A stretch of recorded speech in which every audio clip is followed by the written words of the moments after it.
Tout ce sur lequel nous sommes en train de prier depuis quelques jours, depuis le début de cette semaine, par rapport à l'enseignement qui nous a été donné, la nécessité pour nous de saisir quelque chose, de ne pas continuer notre vie sans être changé, est due à la nécessité d'avoir la lumière et parfois à l'absence de lumière en dépit de tout ce que nous pouvons entendre. Quelqu'un va dire, éclaire-moi, Saint-Esprit.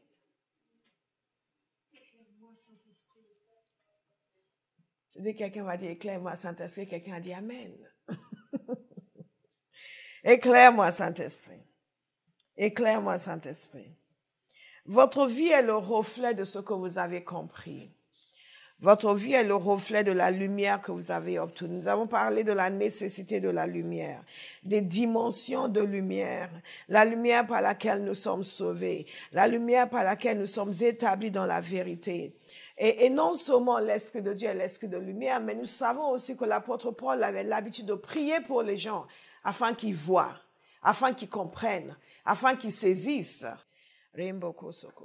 Dans cet épître aux Éphésiens, ce passage que nous prions souvent, nous parle d'avoir un esprit de sagesse et de révélation qui nous le fasse connaître. Un esprit de sagesse et de révélation. Nous avons vu 3 choses dimanche que nous avons besoin de comprendre, sur lesquelles il nous faut absolument la lumière. Bien-aimés, ce que vous pensez de Dieu est la chose la plus importante dans votre vie. L'image que vous avez de Dieu, l'éclairage que vous avez sur la personne de Dieu est la chose la plus capitale, la plus fondamentale de votre vie. L'image que vous avez des projets de Dieu, des plans de Dieu. Et tout cela est l'œuvre du Saint-Esprit qui nous donne la lumière. Aucun d'entre nous ne connaissait Dieu. Quel que soit ce que vous pensez savoir sur lui, vous ne le connaissiez pas du tout. Et quand vous êtes venu à Christ, il vous a présenté au Père et vous avez commencé un processus d'apprentissage de Dieu. Et dans ce processus d'apprentissage de Dieu, il faut que le Saint-Esprit nous ouvre les yeux, qui nous donne l'éclairage, qui nous donne la lumière. Sinon, nous restons à essayer toute notre vie à croire de bonnes choses au sujet d'un Dieu que nous ne connaissons pas du tout. Et beaucoup de chrétiens sont dans cet état. Ils passent leur vie à essayer de se convaincre que Dieu est quelqu'un de bien, en dépit de leurs problèmes. Tous leurs sens leur disent le contraire. Leurs problèmes leur disent le contraire. Leurs circonstances leur disent le contraire. Mais ils savent qu'ils sont censés penser du bien de Dieu. Donc ils s'acharnent à essayer de penser du bien de Dieu. Pourquoi? Parce qu'ils n'ont pas la lumière. Quelqu'un dit, éclaire-moi, Saint-Esprit. Éclaire-moi, Saint-Esprit. Sans parler de ceux qui, leur relation avec Dieu est déterminée par ce qu'ils vivent maintenant. Quand tout va bien, oh Seigneur, tu es bon, je t'aime. Quand il y a des problèmes, Seigneur, bon, finalement, je ne sais même pas pourquoi je suis chrétien, je ne vais plus aller à l'église. Et vous voyez les gens qui font ça tout le temps. Ils sont là aujourd'hui, ils sont pas là demain. Et quand vous dites pourquoi, oui, mais j'ai plein de problèmes. Et alors? Lumière. Lumière, lumière. C'est comme si quelqu'un venait me dire aujourd'hui que Béa n'était pas une femme. Même si elle devait imaginer qu'elle n'était pas une femme. Vous comprenez? Je la connais, j'ai une certaine lumière. Et vous aussi, je suppose. Ma comenena. Si elle venait vous dire aujourd'hui qu'en fait, elle était un homme, vous allez dire, Béa, quand même. Quand même. Il y a une connaissance qui est le fruit d'un éclairage long, persistant, permanent, qui vous amène dans une certitude. Le Saint-Esprit veut nous donner ce genre d'éclairage sur le Père, le Fils et lui-même. Il veut nous ouvrir les yeux, nous permettre de voir, d'être saturés de lumière, de voir au point où nous avons une conviction à toute épreuve. À toute épreuve. À toute épreuve. Et c'est pour cela que quelqu'un peut dire, même s'il me tuait, je le louerais. Et quelqu'un pour recevoir une bénédiction aujourd'hui, le lendemain a disparu. Pourquoi? Lumière, absence de lumière. Éclaire-moi, Saint-Esprit. Et donc, si nous savons que c'est important pour nous d'être éclairés par l'Esprit, lightened by the Spirit, and then lightened by the Spirit, and lighted by the Spirit. Demandez constamment. Parce que ça ne vient pas nécessairement automatiquement. Je vous ai souvent dit comment des fois j'entends un serviteur de Dieu que je respecte beaucoup parler d'une certaine dimension de son ministère. Et dit, il a entendu, il a lu un verset, il a entendu un message, il a lu un livre. Et il m'est dit de faire quoi? Mais j'ai lu le même livre. Mais j'ai pas eu la lumière qu'il a eue. Il dit le nom du livre, mais je l'ai lu moi aussi. Et lui, il lisait, il est arrivé à un point, il dit, ah!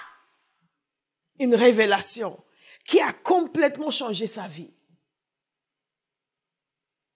Bien-aimés, nous ne devons pas sous-estimer notre ignorance. Beaucoup de chrétiens sous-estiment leur ignorance et surestiment leur connaissance. Ils sont prêts à argumenter, à discuter, à donner leur avis, à donner leur opinion, à insister, à tempêter, à même insulter. Parce qu'ils sous-estiment leur ignorance et surestiment leur connaissance. Le Saint-Esprit est venu pour nous éclairer. Parce que Dieu sait que nous avons une affliction grave, l'ignorance. Il vient nous aider pour que nous puissions voir. Parce que le monde naturel dans lequel nous vivons est envahissant. Mais il y a un monde spirituel qui est très discret. Mais ce monde spirituel est réel.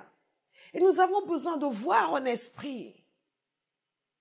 Le monde spirituel est réel, plus réel que le monde naturel.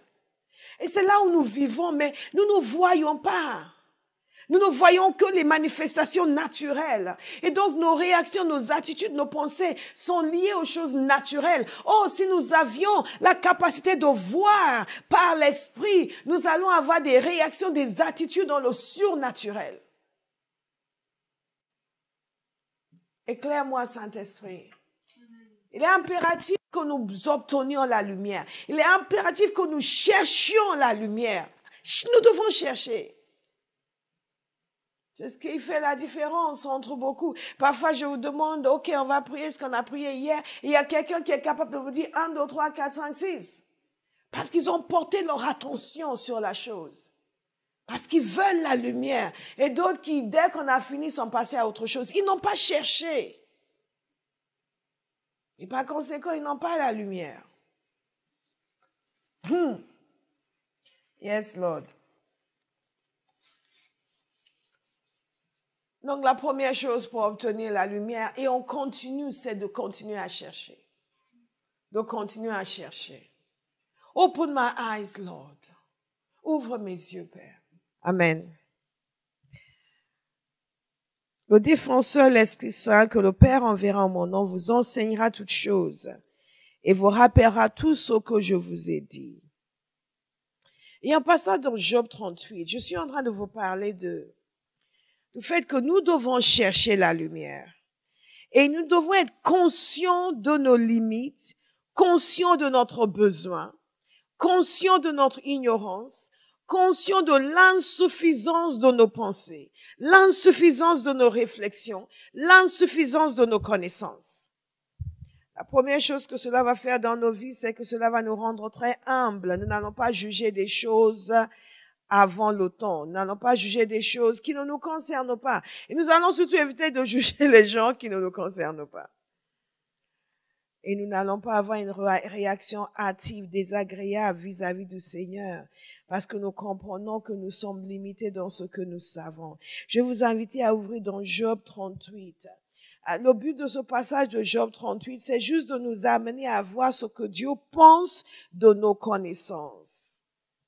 Nous ne pouvons pas avoir la lumière si nous ne crions pas pour avoir la lumière, si nous ne sommes pas conscients de notre besoin. Et c'est pour cela que beaucoup de gens n'ont ni sagesse, ni discernement, ni compréhension, ni entendement, ni révélation de la parole. Parce qu'ils se fient à ceux qui pensent savoir et n'ont pas l'humilité de crier au Seigneur pour avoir la lumière. Nous devons chercher continuellement. Un enseignement nous est donné. Après, nous allons potasser, nous allons réécouter, nous allons méditer les versets parce que nous voulons la lumière. Dieu se laisse trouver par ceux qui le cherchent. Thank you, Jesus.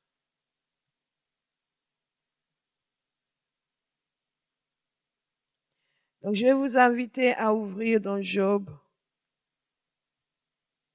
38. Je voulais juste vous lire le début, mais je pense que nous allons lire un peu plus que le début. Parce que je veux que nous comprenions. Peut-être que la raison pour laquelle nous ne nous entêtons pas pour obtenir la lumière que l'Esprit donne si généreusement, c'est que nous ne sommes pas conscients de ce que nous ne savons pas.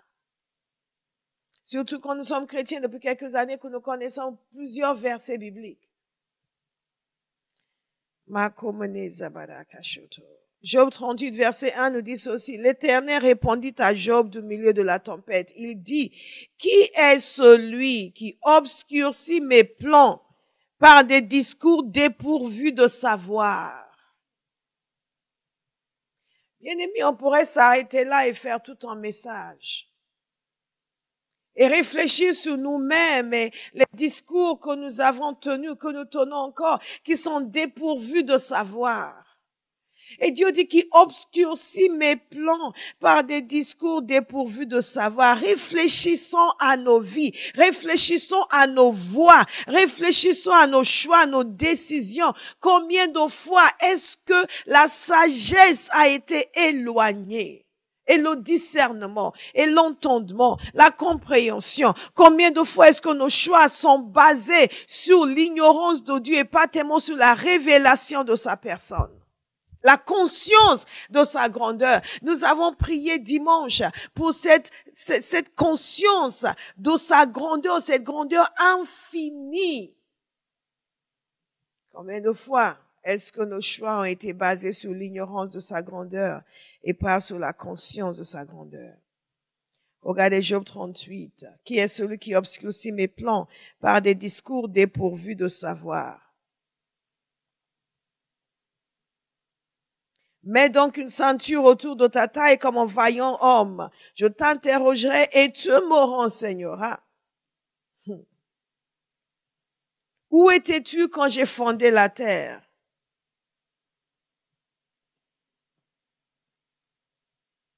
Déclare-le puisque tu es si intelligent. Je ne sais pas s'il y a quelqu'un à Bauhaus qui a l'impression que Dieu s'adresse à lui en ce moment. Qui a fixé ces dimensions? Tu le sais, n'est-ce pas? Ou qui a déplié le ruban à mesurer sur elle? Sur quoi ces bases reposent-elles? Ou qui en a posé la pierre angulaire? Alors que les étoiles du matin éclataient ensemble en chant d'allégresse et que tous les fils de Dieu poussaient des cris de joie. En d'autres termes, tu étais où, toi? Puisque tu en sais autant. Qui a bloqué la mer avec des portes quand, dans son jaillissement, elle est sortie du ventre maternel, quand j'ai fait des nuages, son habit et de l'obscurité ses langes, quand je lui ai fixé des limites et imposé verrous et portes, quand j'ai dit, tu pourras venir jusqu'ici, tu n'iras pas plus loin, ici s'arrêtera l'orgueil de tes vagues. Depuis que tu existes, as-tu donné des ordres au matin? As-tu montré sa place à l'aurore pour qu'elle attrape les bords de la terre et que les méchants tombent? Tout se transforme alors. Comme l'argile qui reçoit une empreinte et l'ensemble se présente comme paré d'un habit. Quant aux méchants, ils sont privés de leur lumière et le bras prêt à agir est brisé. As-tu pénétré jusqu'aux sources de la mer? T'es-tu promené dans les profondeurs du gouffre?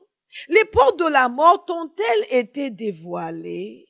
As-tu vu les portes de l'ombre de la mort? As-tu percé toute la largeur de la terre? Déclare-le si tu sais tout cela. C'est une question qui nous est posée aujourd'hui. Nous a amené à réfléchir un peu sur notre suffisance et notre impression de tout savoir. Et sur notre refus de courir après la lumière et d'implorer l'Esprit de l'Éternel pour qu'il nous révèle la parole de l'Éternel, sur notre désinvolture vis-à-vis de la parole qui nous est enseignée. Où est donc le chemin qui conduit à l'habitation de la lumière? Et les ténèbres, où ont-elles leur domicile pour que tu puisses les conduire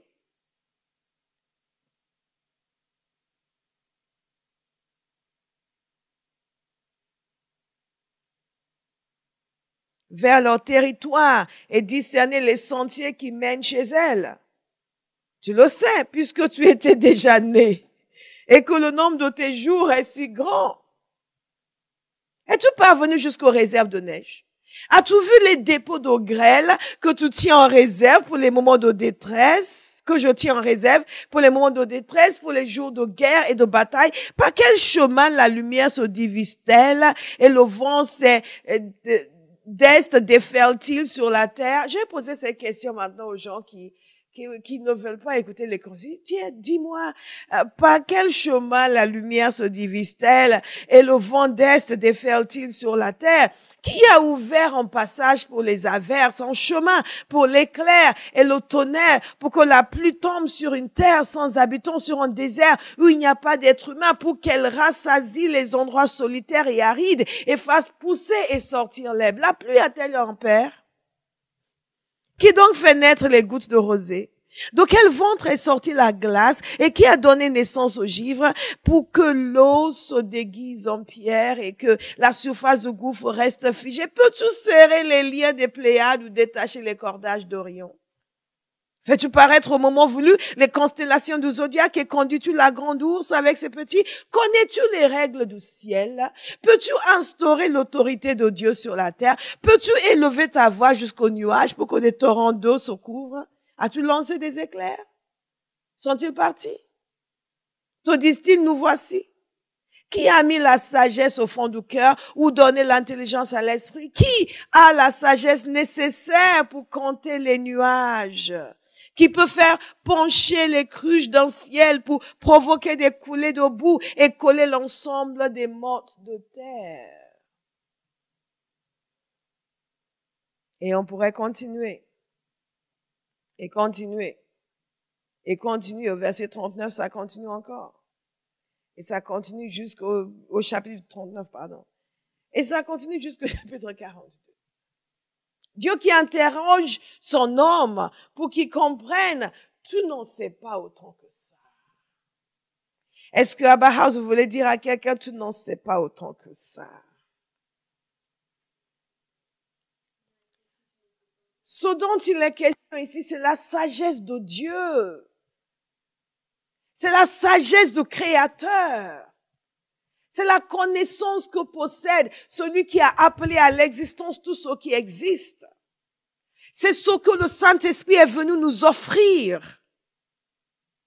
Pourquoi donc continuer à nous débattre avec nos histoires, nos problèmes, nos difficultés et refuser de le laisser nous conduire, nous corriger, nous reprendre, nous changer, nous montrer ce que nous sommes censés savoir?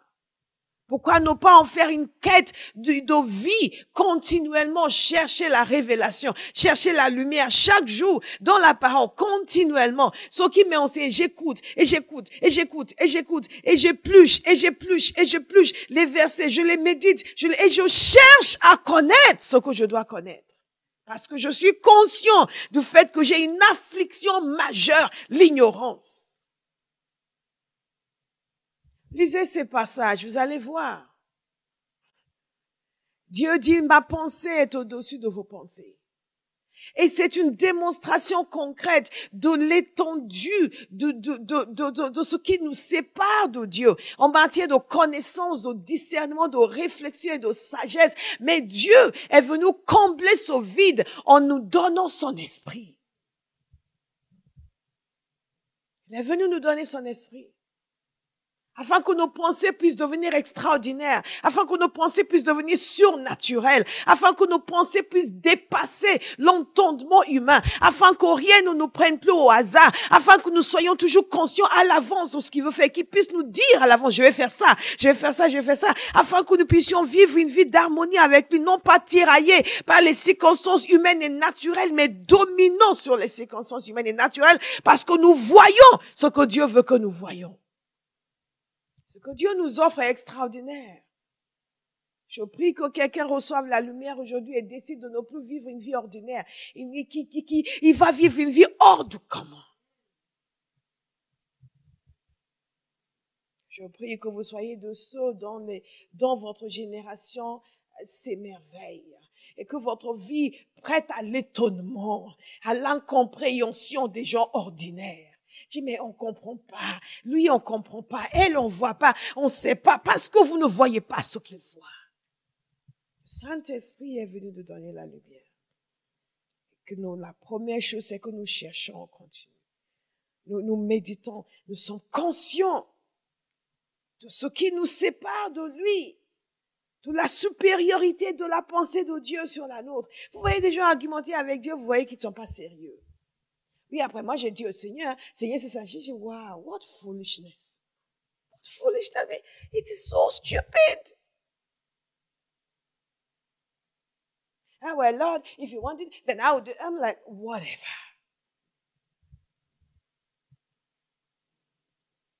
La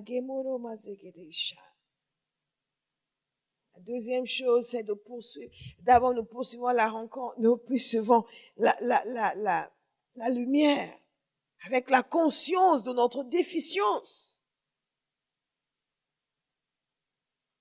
Comment est-ce que nous obtenons la lumière? Par des rencontres dans la parole. Des rencontres dans la parole. Dieu nous réserve des rencontres dans la parole. Je vous ai parlé de ce serviteur que je respecte énormément. Parfois, quand il dit d'où vient sa révélation, but I know that scripture. Certains auraient fait, oui, mais bon, on connaît. Non, moi, c'est, hey, quel est le bon problème à moi? Je connais moi aussi ce verset, ça m'a pas fait cet effet. Nous avons besoin de rencontres dans la parole. Mais quand j'ai des rencontres dans la parole, oh my God. Et parfois, nous avons des rencontres, nous ne savons même pas que cette rencontre a été produite dans la parole. Nous pensons jusqu'à moi, je suis comme ça. Il y avait quelque chose de particulier dans ma relation avec le Seigneur. Et je disais, ah non, moi, avec le Seigneur, ceci. Jusqu'à un jour, je me suis rendu compte que j'avais perdu cette chose. Et j'étais là, Seigneur, I don't understand. Why did I lose this? Pourquoi j'ai perdu ça? Il m'a pas répondu le même jour. Peu de temps après, j'étais en train de prier en parlant d'autre chose. Laissez le Saint-Esprit conduire vos prières. Il a déposé quelque chose dans mon cœur. Il m'a ouvert les yeux. Tout de suite, j'ai compris. Il m'a montré tel passage que tu méditais beaucoup avant. C'est de là que tu es venu cette dimension de relation avec moi. Et quand tu les as arrêtés, tu as perdu cette dimension. J'ai dit, what? Il m'a montré des passages exacts. Je suis allée les ressortir.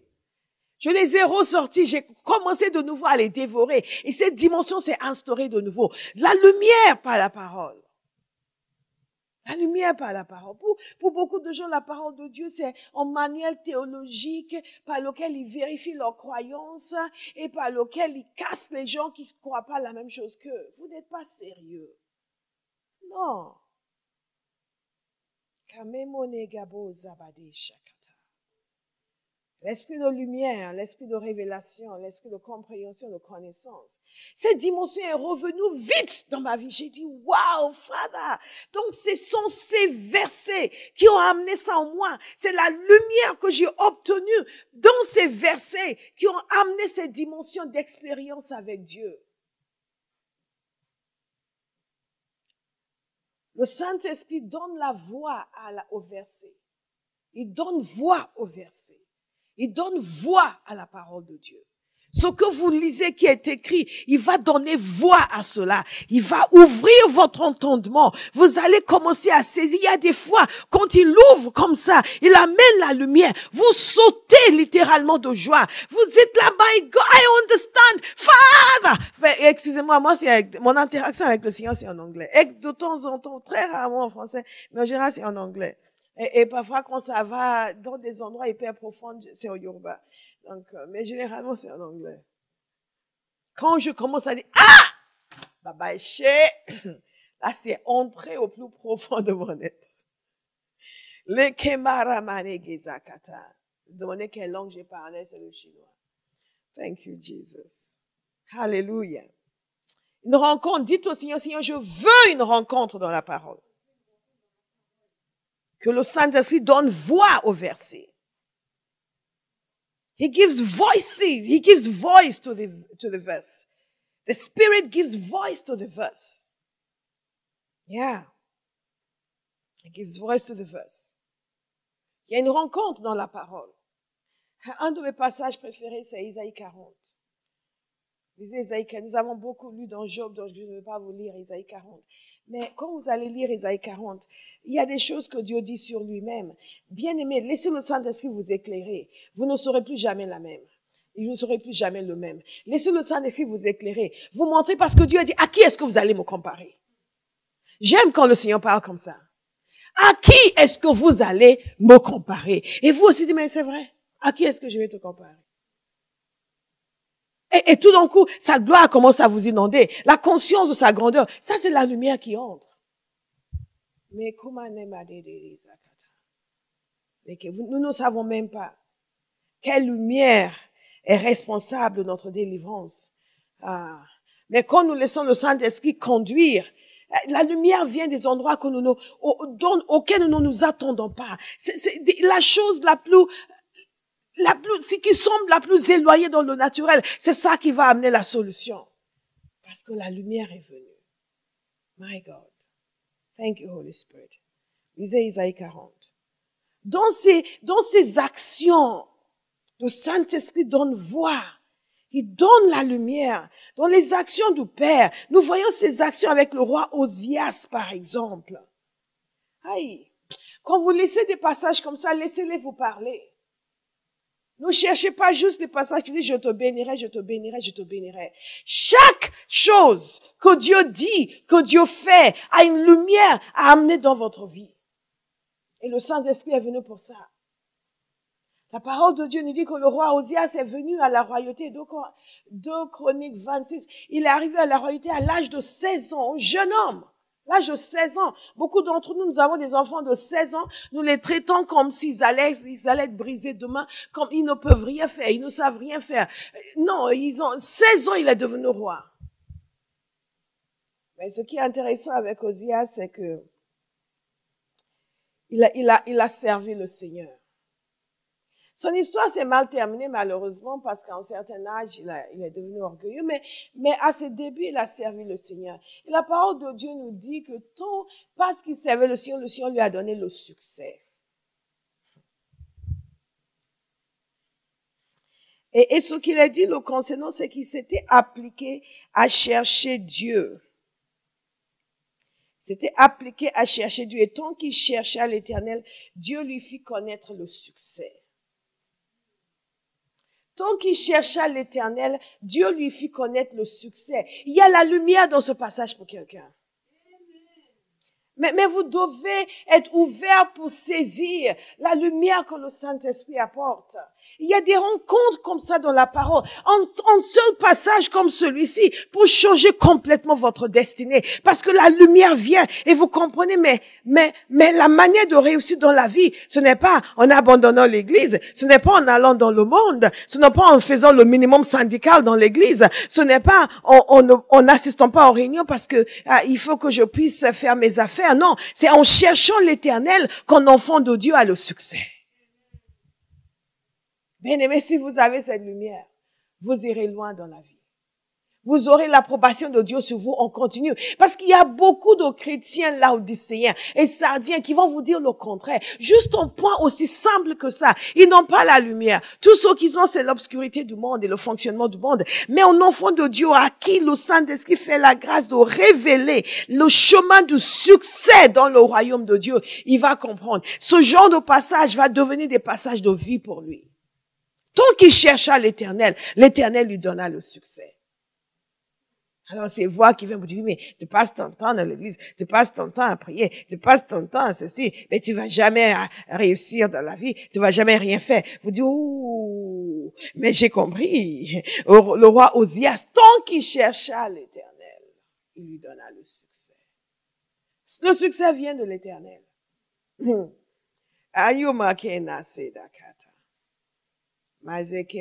J'ai un tel cri dans mon cœur que ceux qui le servent fidèlement dans cette maison voient la réussite dans tous les domaines de leur vie. C'est pour ça que ça me dérange quand les gens ne servent pas fidèlement ou correctement, parce que non, je veux voir la réussite dans vos vies. Je veux voir les récompenses dans vos vies. My God. Il faut que les gens sachent que Dieu est fidèle. Les rencontres dans sa parole. Dieu m'a conduit vers un passage. Je vous donne des exemples ici et là pour que quelqu'un comprenne ce que je suis en train de vous dire. Et je méditais sur ce passage. Je méditais. De temps en temps, je le reprenais, je méditais. Et ce passage couvre beaucoup de choses. Mais il y a un jour, j'étais en prière. Et le Saint-Esprit m'a donné une lumière extraordinaire. Il m'a ouvert les yeux. Et j'ai vu des gens venir vers moi. Et ils portaient des choses. Un jour, je vous dirai ce que c'est. Et ils portaient des choses. Et je m'entendais dire, mais ils sont en train de porter ça. Et je commençais à décrire ce qu'ils portaient. Bien-aimés. C'est ce qu'ils portaient. C'est littéralement ce que dit ce passage. Il a donné voix au verset. Il a amené en lumière. Et il a établi à l'intérieur de moi comme une réalité et comme mon expérience personnelle. Et je ne priais pas par rapport à ces choses. J'étais juste là avec le Seigneur. Et tout d'un coup, oh, lumière. Dites, éclaire-moi, Saint-Esprit. Éclaire-moi, Saint-Esprit. Éclaire-moi, Saint-Esprit.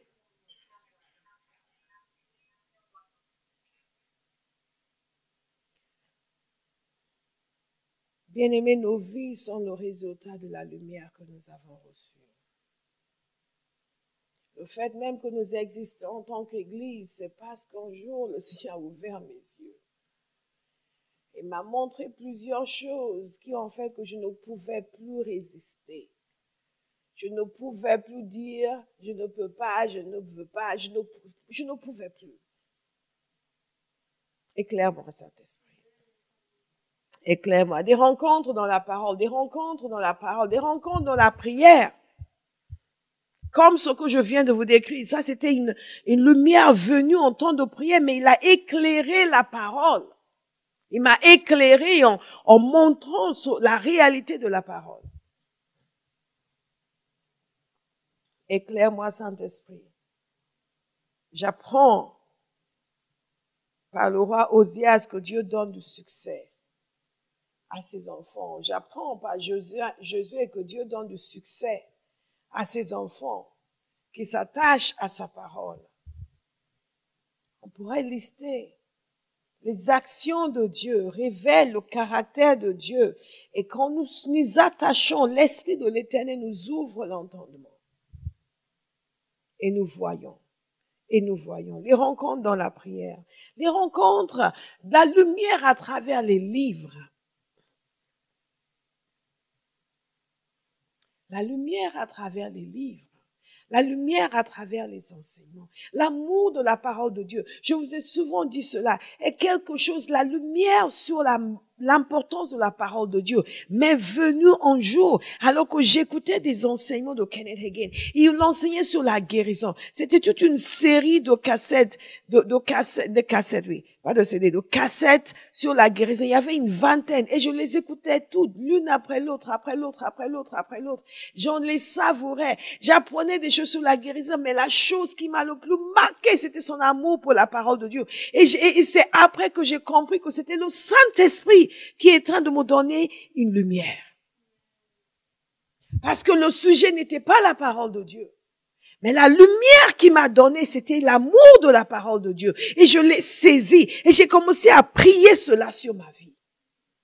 J'ai commencé à prier. Je ne priais même pas par rapport à la guérison. Mais je priais d'aimer la parole. Comme cet homme aime la parole. Je veux l'amour. Il m'a donné la lumière. L'éclairage sur la nécessité pour ma vie d'aimer la parole de Dieu. Et j'ai prié. Et j'ai prié. Et je prie encore. Des rencontres dans les livres, des rencontres dans les enseignements. Il y a beaucoup de livres que je possède, je peux vous dire tel passage dans tel livre.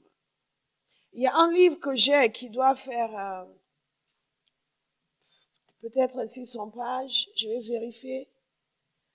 I think it's on my desk actually.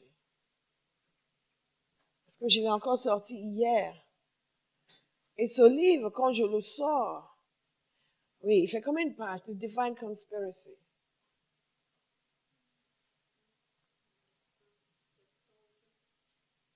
400 et quelques.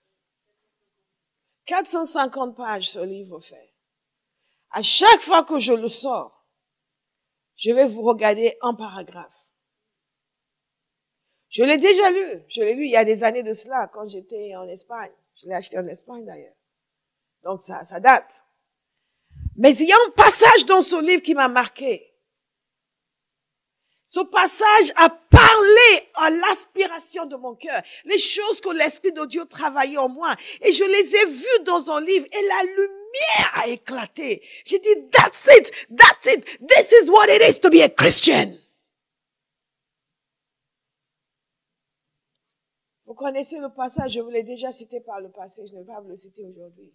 Mais de temps en temps, il se passe quelque chose en moi et je vais encore le sortir et je vais aller direct sur ce passage.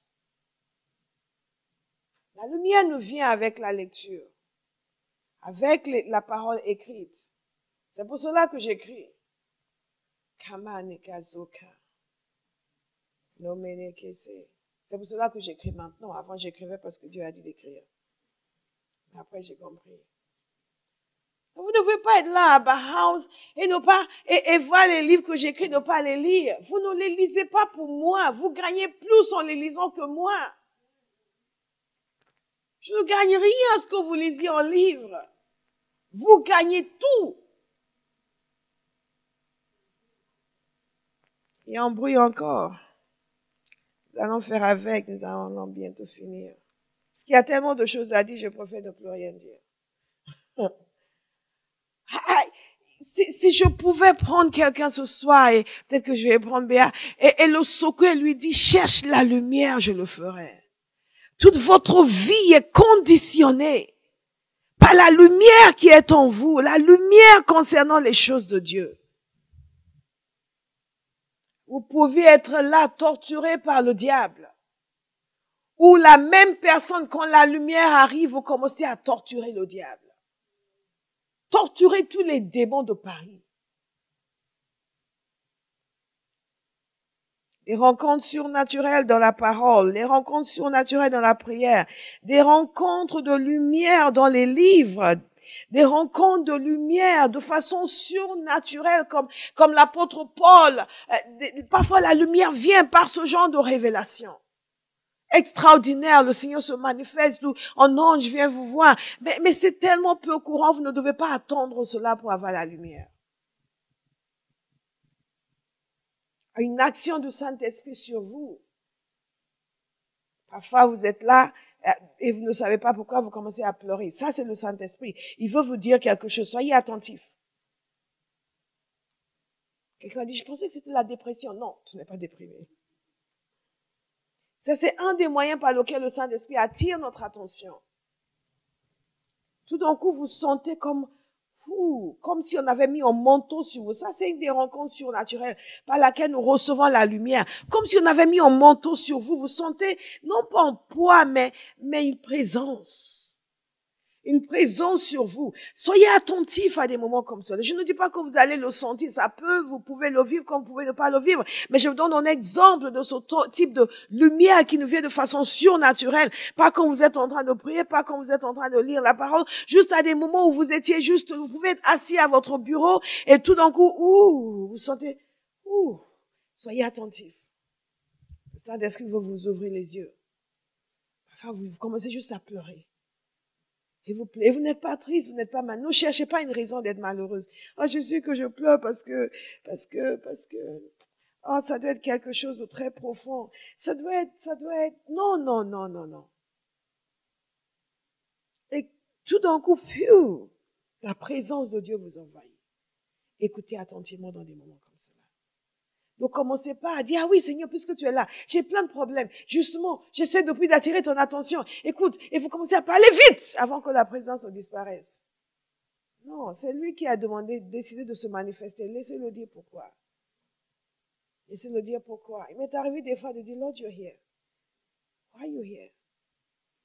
Pas parce qu'il n'est pas là d'habitude, mais parce qu'il manifeste une dimension de sa présence. Et donc, vous attendez que le Saint-Esprit vous dise, parce que c'est lui qui va vous éclairer. Il veut nous éclairer, bien-aimés. Et si le Seigneur nous a conduits sur ce point, c'est parce que Dieu veut vraiment éclairer Abba House en cette saison. Il veut que le Saint-Esprit nous éclaire en cette saison.